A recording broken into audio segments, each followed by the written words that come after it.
Shabbat Shalom, family. Good to see you all here. Hope you're doing well. Boy, Ghana is back up to it again. I guess that flooding from their New York visit to the slave burial ground, I guess that was not enough punishment for them. So they had a summit because now it's past Juneteenth, and it went from the 17th until the 19th. It was Ghana and other African nations that came together to discuss reparations.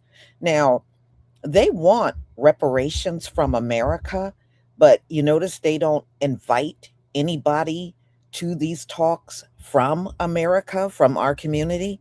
That's how you know this is a planned theft. That's how you know.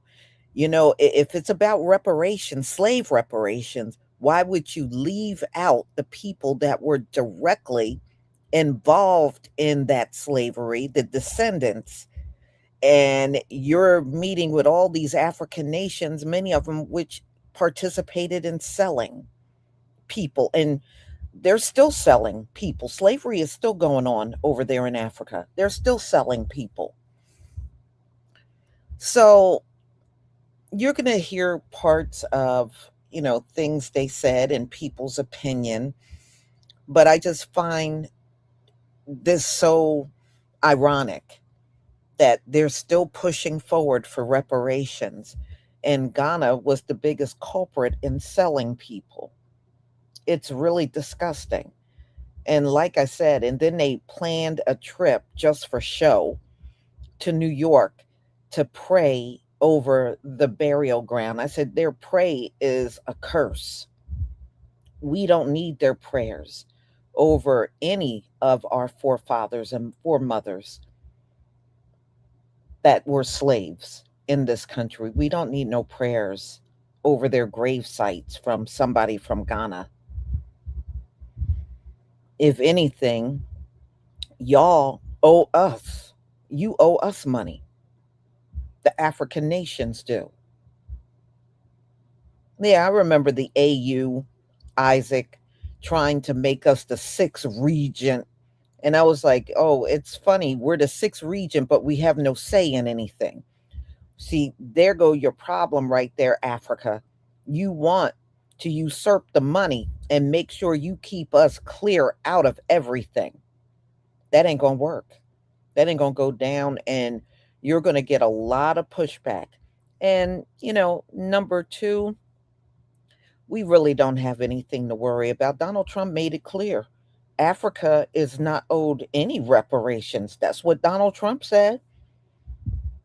He said there is nothing owed to Africa from the U.S. as far as reparations are concerned. That's when it shut down that sixth regent talk from the AU. Because they were running with that for a while, and pretty much Donald Trump quashed that. So let's get into this summit they had, and Ghana hosted with other African nations on reparations. Shabbat Shalom to everybody in the chat.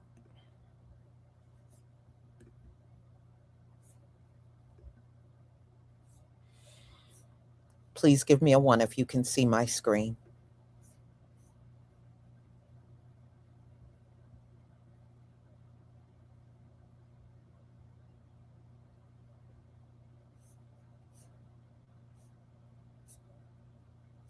Thank you.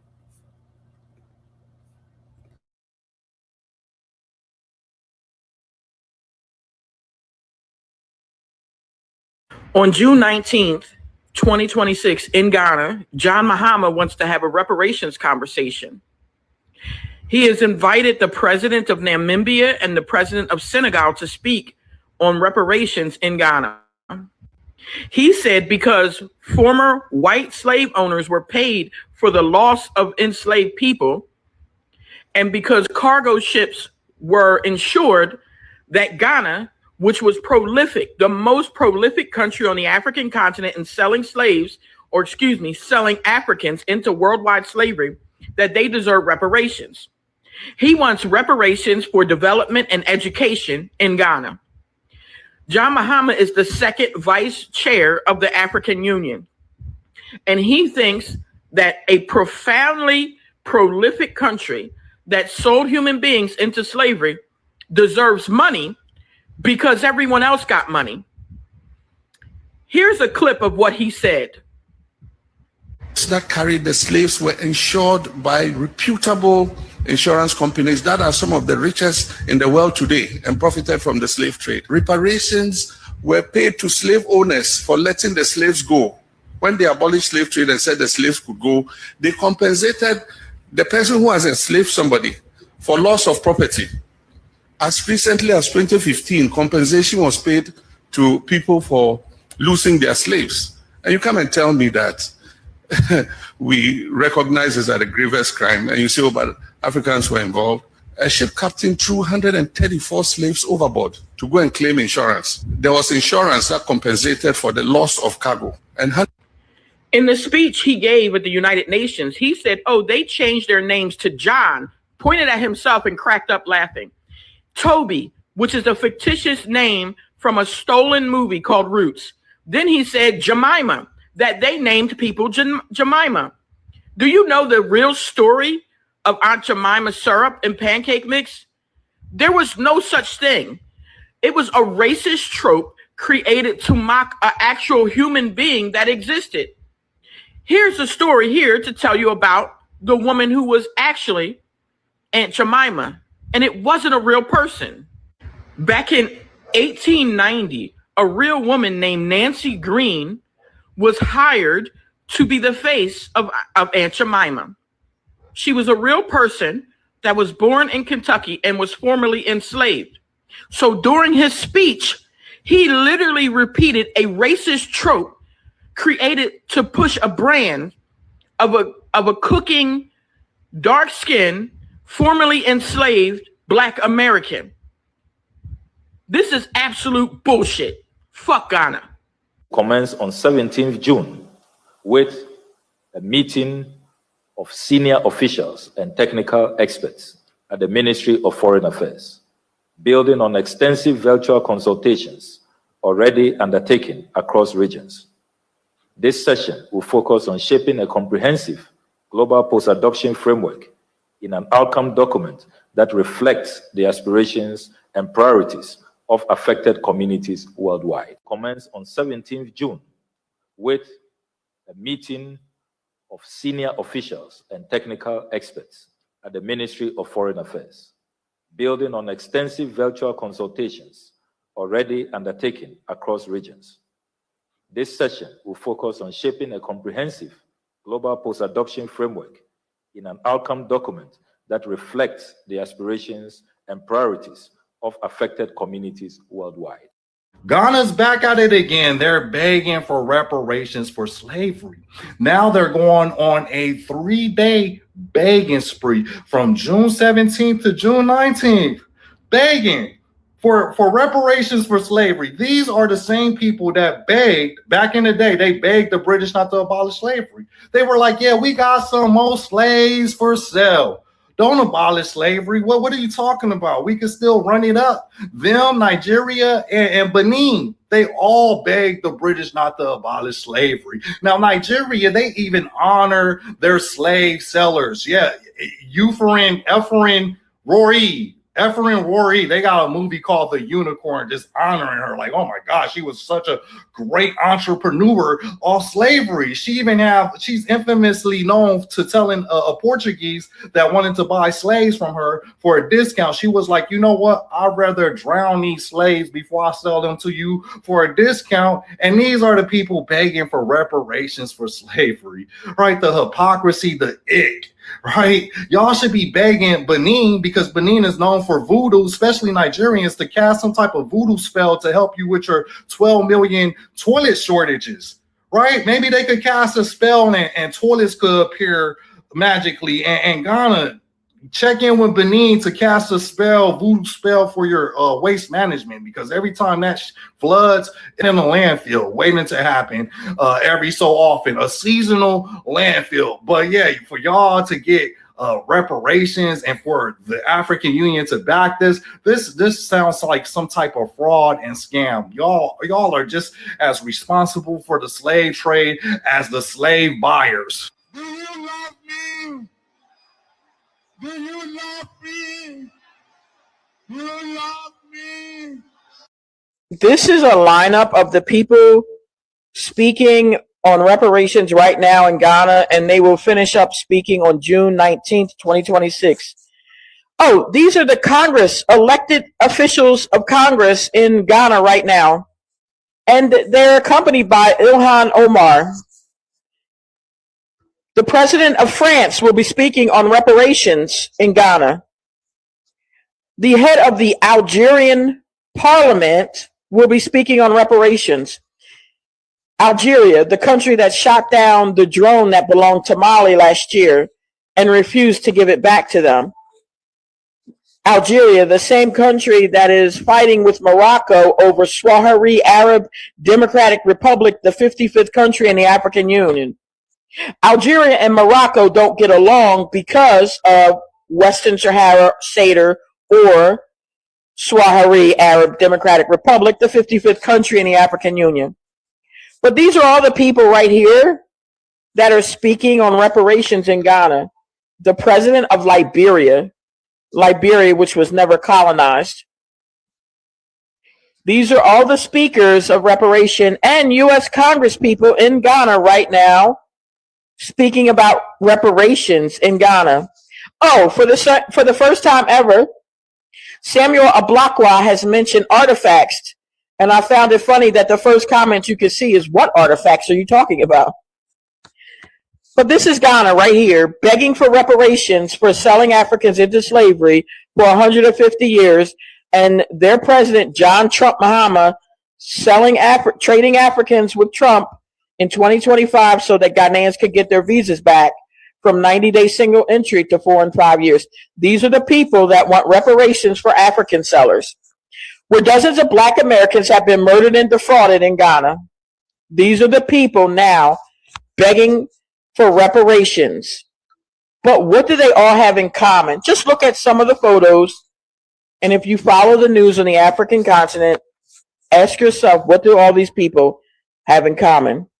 Thank you. But first, we head to Ghana, which has taken the growing political support for slavery reparations a substantial step further towards concrete action, months after the UN's historic resolution to declare the transatlantic slave trade the gravest crime against humanity. Leaders from around the continent and the Caribbean were in Accra on Thursday for a landmark global conference on reparatory justice. But words are not enough, and Ghana's announced the adoption of a 10-point plan by the Caribbean's CARICOM bloc to enforce the UN resolution. Our Justice Baidu is in the Ghanaian capital. Since Ghana pushed through its historic UN resolution calling for reparatory justice over the slave trade, the country has been working to build momentum for international action to see the objectives are seen. The call for reparations themselves are not necessarily new, and there are fears that this too may be one for the books. It is the reason that Ghana seem to be calling together African and Caribbean leaders to its capital, Accra, this week to fashion out a plan of action to deliver the result in this resolution. We do not seek to reopen old wounds, we seek to heal those wounds. We do not seek division, we seek justice and understanding and reconciliation grounded in the truth. Long before Ghana came to this table of reparations, the nations of the Caribbean, CARICOM, who themselves are the direct victims of the slave trade, had put together a 10-point action plan in 2014 demanding for payment and compensations over the effect of the slave trade. It is this plan that Ghana is now rallying on to push its resolution. As part of the plan, the country is also demanding that artifacts that have been looted from the continent are returned to their various countries. I stand here today on behalf of the government and people of Barbados, conscious that our duty is to repair, and our duty is to call for others to repair. It is the categorization of us as subhuman. It is the categorization of us as chattel, as property, that stripped us of our dignity first and foremost.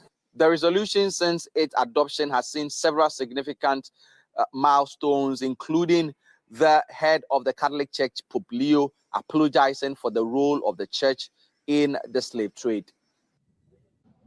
Right now, Ghana is hosting one of the most important meetings ever about slavery and justice. Just recently, Ghana actually went to the United Nations saying that they need to recognize slavery as the greatest crime against humanity. And it was actually passed by the United Nations.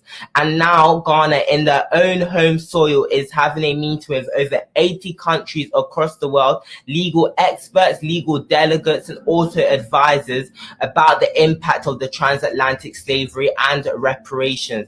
And I think what's so important about this event too is that it's happening in the Osu Castle, and that was actually built by Danish people to put Africans who were caught into a big building, and then they would be transported to the Americas. And I really feel like it's going to get world leaders to actually see what the impact of the transatlantic slavery was in particular. There's also going to be world leaders there, such as Mia Mottley, the Prime Minister of Barbados, who is representing her island and also doing a lot of the talking about reparations.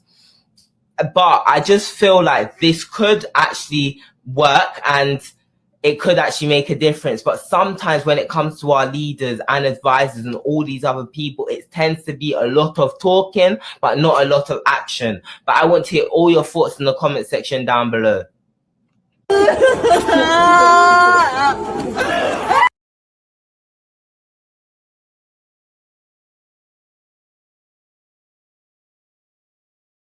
Okay, what I'm just going to let you know what you're looking at. These are the world leaders that met with Ghana over slavery, and they are visiting a slave castle, Christiansborg.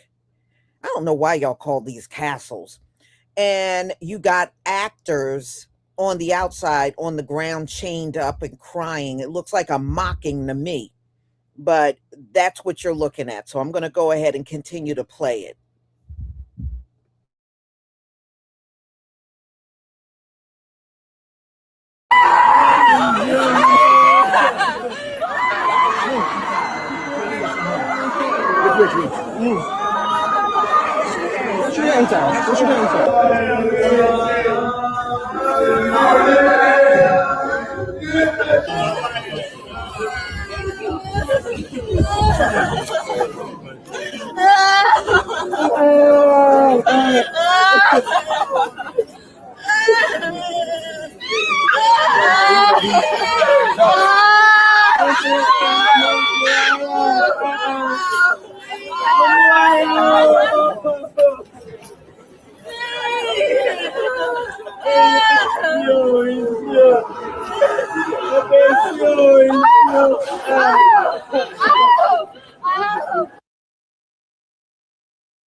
So anyway, y'all, like I said, it looks like a mocking to me, but you may see it differently.